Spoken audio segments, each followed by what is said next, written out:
Եղիսե մարգարեն անիծում է փոքրիկ երեխաներին։ Աստվածաշնչի Դ թագավորաց գրքում կա մի հատված, որը շատերս ենք կարդացել։ Եղիսե մարգարեն Բեթել քաղաք էր գնում, երբ մի խումբ երեխաներ դուրս եկան եւ սկսեցին ծաղրել նրան ասելով. «Բարձրացիր ճաղատ, բարձրացիր ճաղատ»։ Երբ նա հետ դարձավ ու տեսավ նրանց, Տիրոջ անունով անիծեց նրանց անվանելով հանցանքի եւ ունայնության որդիներ։ Եվ ահա անտառից երկու արջեր ելան ու այդ երեխաներից 42 հոգու պատառոտեցին։ Եղիսեն այնտեղից գնաց Կարմելոս լեռը եւ այնտեղից վերադարձավ Սամարիա։ Այս պատմությունը հաճախ ներկայացվում է որպես անարդար պատիժ ուղղված երեխաների նկատմամբ։ Սակայն այս պատմությունը պետք է մեկնաբանվի այլ կերպ եւ պետք է դիտարկվի մշակութային, լեզվաբանական եւ աստվածաբանական համատեքստում։ Ամերիկացի հայտնի փիլիսոփա եւ աստվածաբան Փոլ Քոփանը ասում է. «Շատերը ենթադրում են, որ այստեղ խոսքը գնում է փոքրիկ երեխաների մասին, բայց այս համարի եբրայերեն բնագրերում օգտագործված է նa'arim քեթանիմ արտահայտությունը, որը ավելի լայն նշանակություն ունի։ Նa'ar բառը կարող է վերաբերվել դեռահասներին կամ երիտասարդ տղամարդկանց։ Օրինակ, այս նույն բառն է օգտագործված Գ թագավորաց 3:7-ում Սողոմոն թագավորի մասին. «Արդ Տեր իմ Աստված, դու թագավոր դարձրիր քո ծառային իմ հայր Դավթի փոխարեն, բայց ես մի փոքր տղա եմ եւ կառավարելու մեջ անվարժ եմ»։ Նa'ar բառը օգտագործված է նաեւ Դավթի համար, երբ նա դեռ երիտասարդ էր, բայց դա չի նշանակում, որ նա փոքր երեխա էր։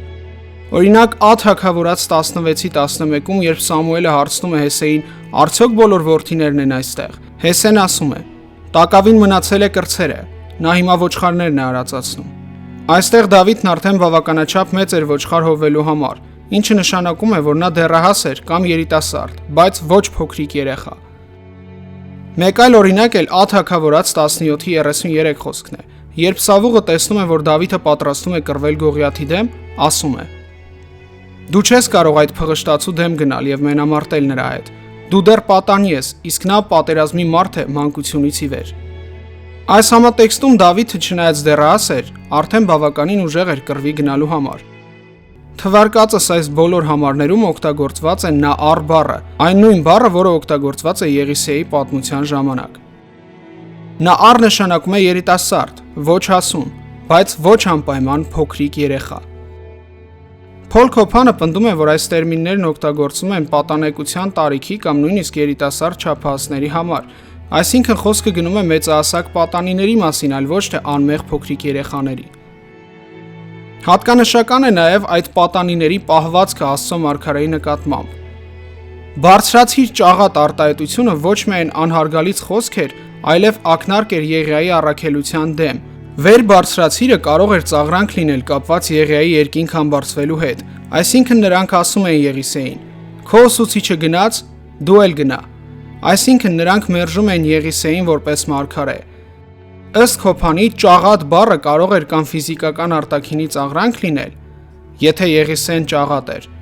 կամ էլ նշան լինել, որ նա մուգ զգեստ էր կրում որպես սուգ Եղիայի համար։ Այդ ժամանակներում մարգարեին մերժելը նույնն էր, ինչ Աստծուն մերժելը, եւ սա ավելի լուրջ էր, քան ուղղակի անհարգալից խոսքը։ Բեթելը կուռքերի երկրպագության կենտրոն էր, ու այս երիտասարդները գուցե դաստիարակվել էին հակաստվածային միջավայրում։ Ըստ Փոլ Քոփանի, դա միայն պատիժ չէր տվյալ պատանիների համար, այլ զգուշացում մի ամբողջ քաղաքի համար։ Բեթելը Աստծո հանդեպ ապստամբված քաղաք էր, որտեղ մարդիկ հրաժարվել էին հետևել ճշմարտությանը։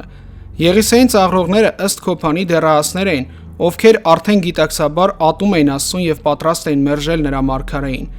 Նրանց տարիքին էր նաեւ Դավիթը, ով գիտակցաբար Աստծո զորությամբ հաղթեց Գողիաթին եւ գիտակցաբար ընտրեց Աստծուն ծառայել։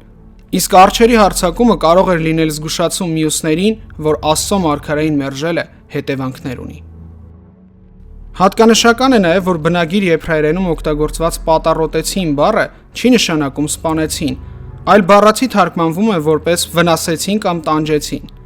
այսինքն վիրավորեցին, այլ ոչ թե բոլորին սպանեցին։